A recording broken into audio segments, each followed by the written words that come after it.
ജനപ്രിയ നേതാവും 11 വർഷം കേരള മുഖ്യമന്ത്രിയുമായിരുന്ന അന്തരിച്ച ഇ.കെ. നായനാരോട് ഇപ്പോഴും ചോദ്യങ്ങൾ ചോദിക്കാം. മലയാളികളുടെ ചുണ്ടിൽ ചിരി പടർത്തിയിരുന്ന അതേ നായനാർ ശൈലിയിൽ നർമ്മം വിതറുന്ന മറുപടി മിനിറ്റുകൾക്കുള്ളിൽ റെഡി. കണ്ണൂർ പയ്യാമ്പലത്തെ നായനാർ അക്കാദമിയിലാണ് ആർട്ടിഫിഷ്യൽ ഇന്റലിജൻസിന്റെ സഹായത്തോടെ ഇങ്ങനെയൊരു കൗതുകം ഒരുക്കിയിരിക്കുന്നത്. ഒരു കാലത്ത് കേരളത്തിലെ രാഷ്ട്രീയ കേന്ദ്രമായിരുന്ന ഇ.കെ. നായനാരോട് ജീവിതത്തിൽ ഒരിക്കൽ പോലും സംസാരിക്കാൻ കഴിയാത്തവർക്ക് അവസരമൊരുക്കുന്ന നൂതന ഇൻസ്റ്റലേഷനാണ് മ്യൂസിയത്തിലെ പ്രധാന ആകർഷണീയതകളിലൊന്ന്.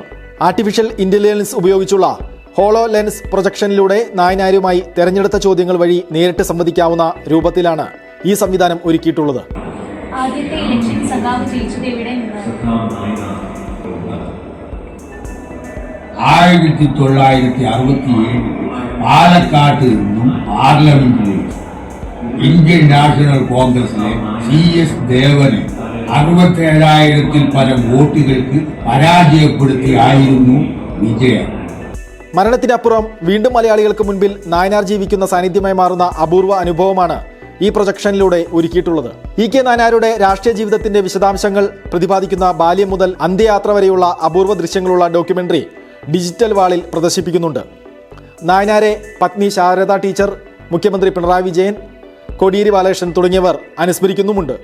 നായനാരുടെ ദീർഘകാല രാഷ്ട്രീയ ജീവിതവും പോരാട്ടങ്ങളും വിശാലമായ ക്യാൻവാസിൽ വരച്ചു കാട്ടുന്ന ഇ.കെ. നായനാരുടെ ജീവിതവും കാലവും ചുവർ ചിത്രവും മ്യൂസിയത്തിലുണ്ട്. നായനാർ ഉപയോഗിച്ച എഴുത്തുമേശ, പെഡസ്റ്റൽ ഫാൻ, റേഡിയോ, ടെലിവിഷൻ എന്നിവയെല്ലാം അദ്ദേഹത്തിൻ്റെ മുറിയിലെന്ന പോലെ ഇവിടെ സജ്ജീകരിച്ചിട്ടുണ്ട്. ഇ.കെ. നായനാർ രചിച്ച 71 പുസ്തകങ്ങളുടെയും ലേഖനങ്ങളുടെയും കയ്യെഴുത്തു പ്രതികളും ഇവിടെയുണ്ട്.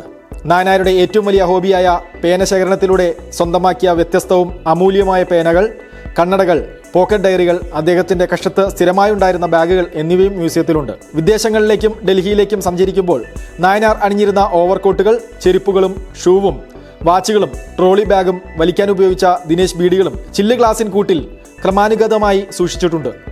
കമ്മ്യൂണിസ്റ്റ് പാർട്ടി നേതാക്കളായ P. Krishna Pillai, A.K.G, EMS, K. Damodaran, N.C. Shekhar എന്നിവരുടെ പൂർണ്ണകായ പ്രതിമകളും ജീവചരിത്രവും ചരിത്ര വിദ്യാർത്ഥികളെ ആകർഷിക്കുന്നതാണ്.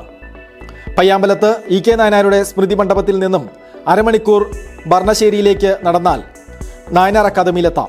മുതിർന്നവർക്ക് 50 രൂപയും വിദ്യാർത്ഥികൾക്ക് 25 രൂപയുമാണ് മ്യൂസിയത്തിലേക്ക് പ്രവേശിക്കാനുള്ള ഫീസ്. സമകാലിക മലയാളം, കണ്ണൂർ.